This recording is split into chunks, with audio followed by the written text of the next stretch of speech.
History is a lie.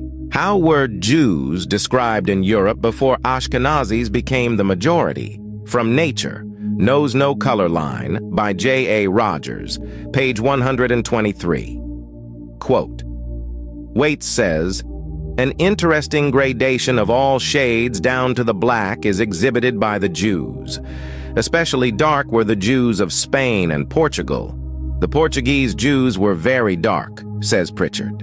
The Duchesse d'Abrante, wife of Napoleon's ambassador to Portugal, said that the Jew, the Negro, and the Portuguese could be seen in a single person. So dark were the Jews, especially of Portugal and southern Spain, that many whites thought all Jews were black or dark.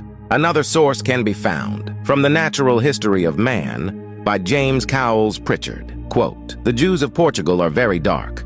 More corroborating evidence can be found from the Memoirs of the Secret Services of John Mackay, Esquire, published in 1733. Daniel, Earl of Nottingham, Secretary of State, is eldest son to Mr. Finch, Lord Chancellor in the reign of King Charles II. He hath also the exterior air of business and application, enough to make him very capable.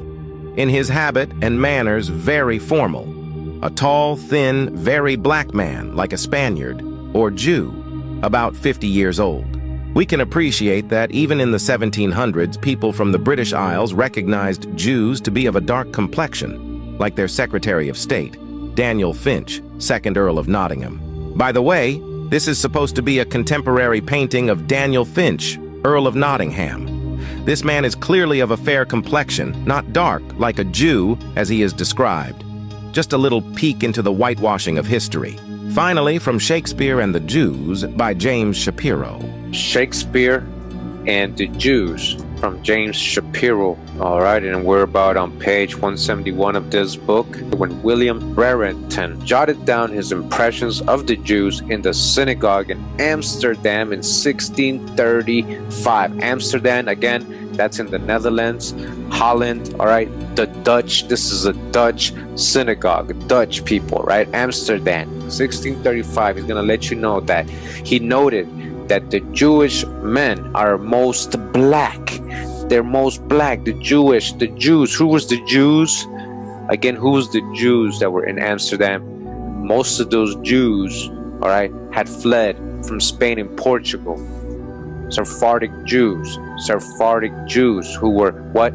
Most black. It says, and when the Scottish minister Robert Kirk toured London in January 1690, he also paid a visit to the synagogue there. Now, this is a whole other different country. Right now, he's in England. Now, a whole different person, letting you know what he saw when he went in the synagogue, the Jewish synagogue in London, all right, in 1690. He observed over 200 Jews worshiping, 200, all right, 200 people, 200 Jews. He noted in his journal that they were all very black men. Again, Jews worshiping in a synagogue in London. They were what? All very black men. All very black men. Sephardic Jews. Who was in London as a Jew? A lot of these, again, were Sephardic Moorish Jews from Portugal and Spain. A lot of these were Huguenots, so-called Huguenots. Like and share for more lost history. And that's why we say,